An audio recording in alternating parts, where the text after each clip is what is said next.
Hello everyone. Before we start today's video, if you could all do me a solid and lightly tap the like button, perhaps share the video about and leave a comment. If you are not subscribed, subscribe as well. It would greatly help this channel. Thank you very much.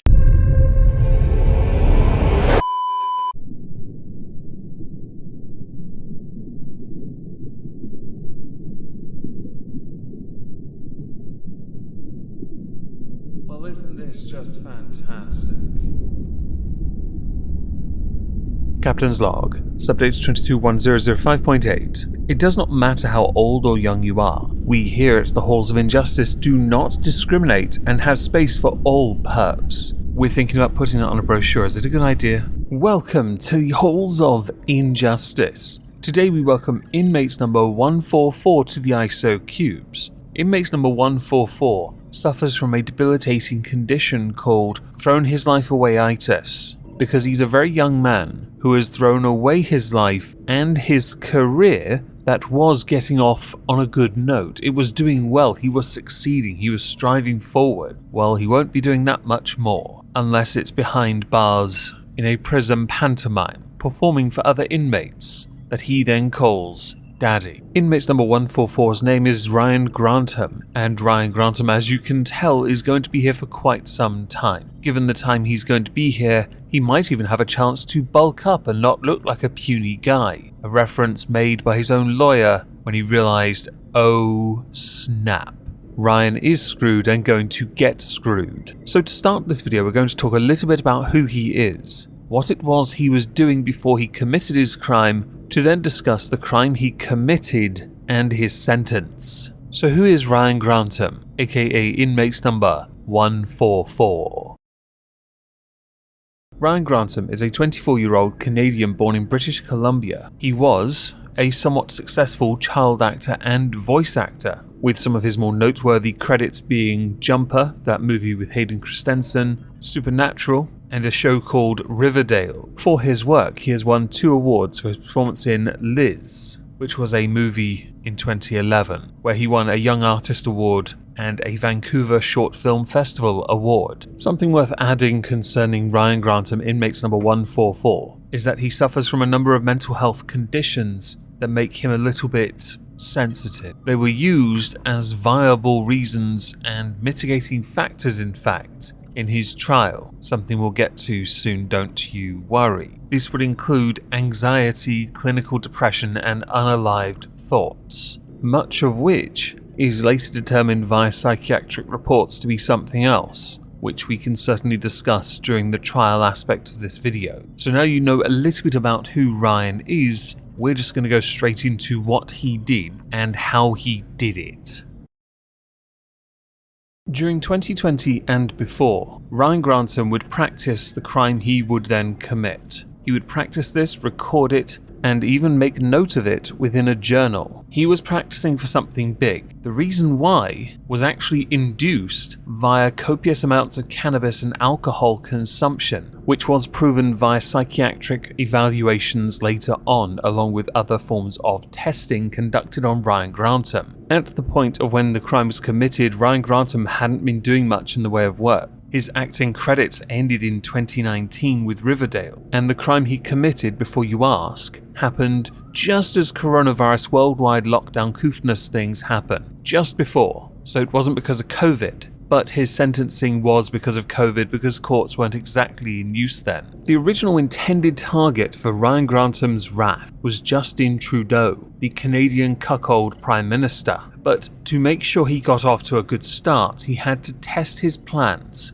on someone else. And the subject for this was his mother, Barbara Waite, someone described as an excellent mother, somebody who was held in high regard by her local community, by her friends, by her daughter, who now feels she cannot trust anyone because of what Ryan did next. On the 31st of March 2020, Ryan Grantham walked up to his mother from behind while she sat at a piano and fired a .22 caliber rifle into the back of her head. He then decided what he would do next is go get some cannabis and some beer, watch Netflix for a few hours in his bedroom. On April the 1st, 2 days after killing his mother, he packed his family car with 3 guns a dozen Molotovs that he had been practicing to make during that time of killing his mother and getting the car sorted, packed up some camping supplies and enough ammo to trigger a small war. Oh, and before I forget, before he left to go upstairs and watch Netflix, he put a sheet over his mother. The following day, he hung a rosary on his mother's piano and arranged lit candles around her body. So after doing all of this and packing up his car, he then got into his car and drove to Ottawa, where he then headed to where Trudeau lives, Rideau Cottage. Ryan then made the executive decision that rather than unalive Justin Trudeau, he would go and do something else instead.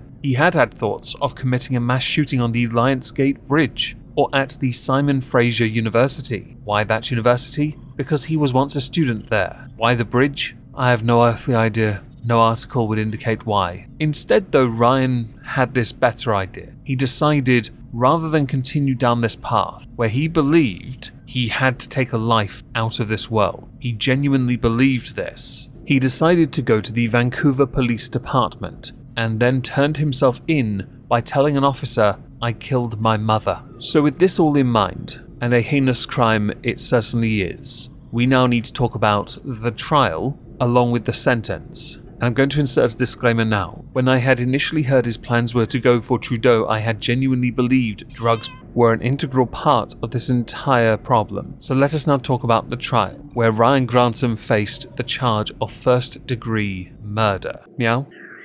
Meow?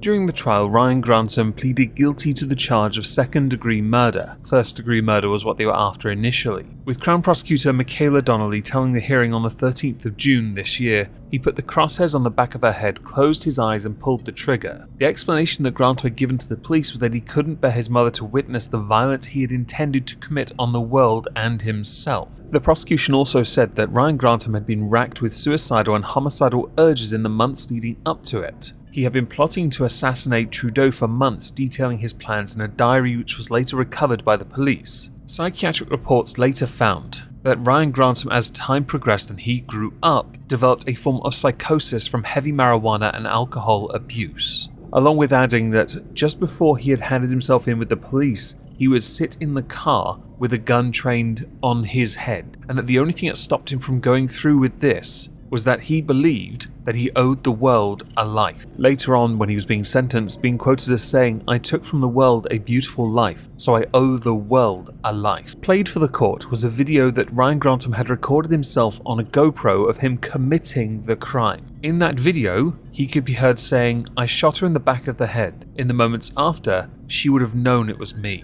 And on the day he had left the house to go and commit further crimes that he didn't commit, in his journal he wrote, "I'm so sorry, Mum. I'm so sorry, Lisa, I hate myself. There's a lot of media of me out there, film and TV, hundreds of hours of me that can be viewed and dissected. No one will understand." Barbara Waite's body was discovered by her daughter Lisa, sister of Ryan Grantham, on the evening of the 1st of April. Lisa had gone to the property because she had not received any phone calls or had her phone calls answered by her mother. Psychiatric reports found that Ryan Grantham had been in a fragile mental state, harboring unalived thoughts prior to the act he committed. He was diagnosed with having a mood and substance abuse disorder that had contributed towards the killings. However, experts during that trial had said that the conditions could not absolve him of criminal responsibility for the crime. Now, as he pled guilty to second-degree murder, we don't have to go to a jury or anything like that, because he's already guilty, which means we can now skip ahead to the sentence of Ryan Grantham, aka inmate number 144.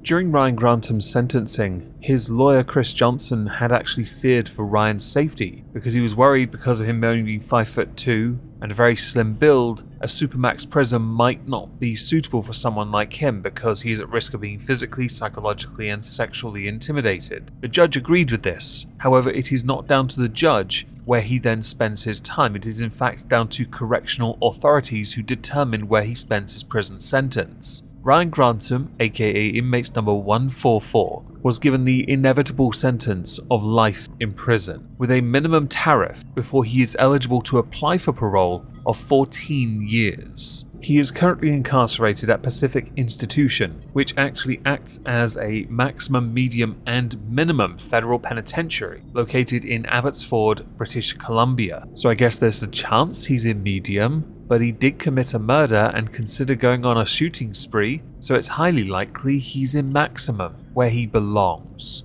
I don't care how tall he is, he's a coward, and yes, I know the mitigating factors. But murder's murder, life is life. That's what we say here anyway. 14 years before eligible, he will be 38 by the time he is eligible for that, although I don't know, since he's been held for 2 years, whether or not that comes off his sentence, and therefore he only has to serve 12 now, before he is eligible for parole, which would make him 36. Not that it matters, his acting career is dead, it will never be revived. He'll have no career when he leaves, he'll have no family when he leaves, he'll have no friends when he leaves. He will be well and truly alone, and the one person you'd think he could have relied upon, he took from this world, because he is a coward.